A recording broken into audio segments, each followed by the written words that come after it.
you, Mr. Chairman. Let's, Mr. Marby, stay focused on this question. You've made a lot of references to the bylaws. As a nonprofit, and indeed Mr. Strickling also told us we should trust the bylaws because they ensured that nothing can go out of the Government Advisory Committee without consensus. Under California law, does anything prevent ICANN from changing its bylaws at any time it wishes? There are checks and balances built in to the system to be able to change those bylaws. So yes, ICANN can change the bylaws. If we sit here today and say there's something in the bylaws, after the transition, ICANN could change the bylaws and remove whatever the assurance is we're being told to trust. If you refer to as the ICANN organization, the answer is no. ICANN cannot change its own bylaws? As I said in my open statement and many times said before, to be able to make sure that nobody takes control of the ICANN, which consists of three parts: the community, the board, and the organization I represent, which is a support organization. I, as the CEO and president of the ICANN organization, don't have the mandate, don't have the possibility to go in and change or propose bylaw changes. The only ones who can do that is the community, which are consisting of, for instance, US businesses. So, just to clarify, your testimony is the community, the U.S. businesses who have had a questionable record of protecting free speech in the past, have the authority to change the bylaws in the future. Is that correct? As I stated earlier, if someone really wants to change this setting, it's easier to start an alternative ICANN with another root system outside the US. I'm not asking which is easier. I'm asking if the bylaws can be changed. There are so many checks and balances within the system. I would say it's hardly possible to do. Sir, this isn't a complicated question. Can the bylaws be changed? You're saying, gosh, it'd be easier to do something else. That either the bylaws can be changed or they can't. I think I answered the question to the best of my ability. I cannot do it. The community, after all checks and balances, but the whole bylaws are built on Californian law. And under California law, the bylaws can be changed by what you referred to as the stakeholders community, correct? And after, there are checks and balances built into that system, so all represent US users and other ones into that system as well. It's not only US companies that are in there as well, and therefore that's why the transition has so much support from other parts as well.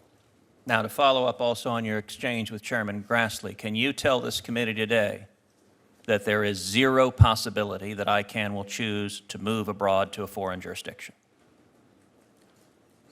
I don't have the mandate to take that decision, as I explained earlier, and we have no intention of moving ICANN. But you cannot say there is zero possibility it will occur. I'm only representing the organization. I would say it's highly improbable to do that. Well, then let me ask you, your predecessor, Mr. Fadi Shahadi, on February 21st, 2014, before the French Senate said, quote, "First, to begin working on the creation of a parallel legal international structure, maybe in Switzerland, for ICANN." Why was he telling the French Senate something different from what you're telling the American Senate? First of all, I cannot read it because it's too low. And I cannot explain that because I don't know which circumstances he said that. So you have no explanation for your predecessor making reference to creating an international organization in Switzerland for ICANN? Neither him or me has that mandate. And if you look back to in the bylaws and how we set it up, also that the US government is satisfied with the protection we built in. All right, well, talking about your predecessor, let's talk about another aspect of his record, which is that he stated, if we do not engage with China at every level of our community, we frankly lose a part of our global legitimacy. And indeed, after leaving ICANN, Dr. Shahadi became co-chair of an advisory committee to the World Internet Conference organized by China.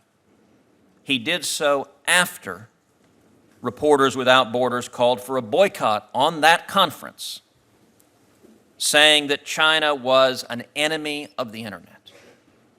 Now, do you agree with Mr. Shahadi's views of China?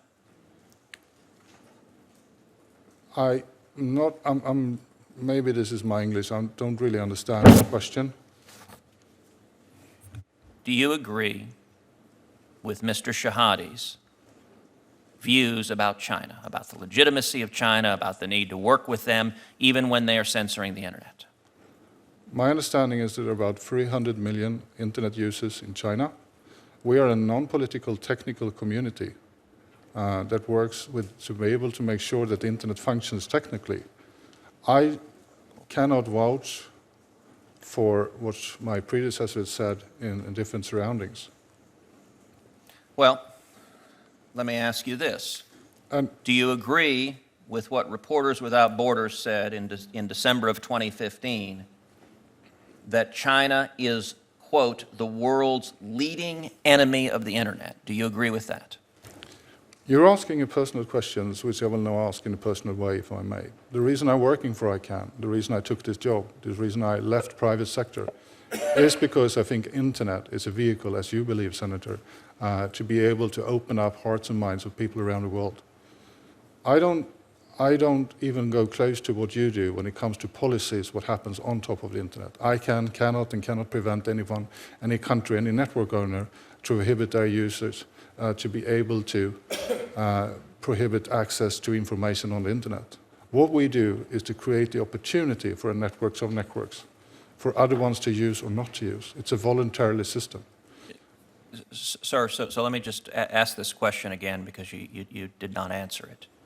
Do you agree with Reporters Without Borders that China is the world's leading enemy of the internet? I think there are many countries around the world who unfortunately prohibit access to information. I think it's bad every time. Do you think China is an enemy of the internet? I don't have the competence to rank those.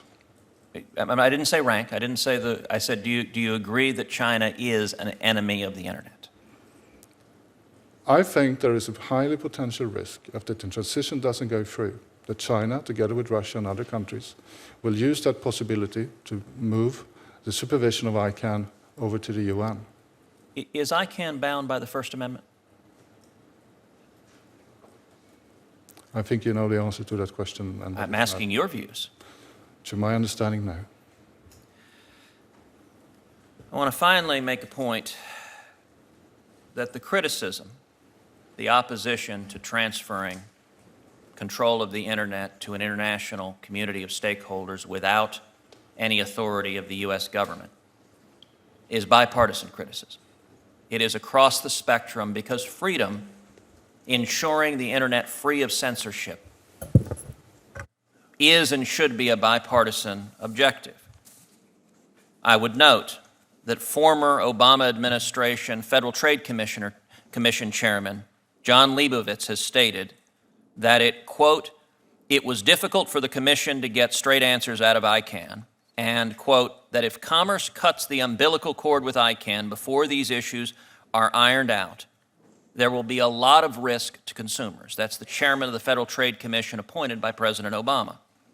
Likewise, Delaware Secretary of State Jeffrey Bullock, from the home state of the ranking member on this committee, expressed his views of ICANN in an August 2016 letter in which he wrote that, quote, legitimate policy concerns have been systematically brushed to the curb by ICANN staffers well skilled at manufacturing bureaucratic processes to disguise predetermined decisions. And likewise, I want to point to yet another famous right-wing organization, the Washington Post.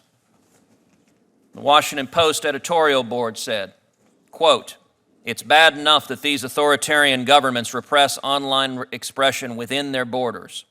They should not be let anywhere near the governance of the internet's global infrastructure. No one has yet had a convincing explanation for how the multi-stakeholder model will be immune to pernicious influences from governments. This criticism is widespread, it is bipartisan, and it is unified behind the need to preserve freedom online. Senator Cruz.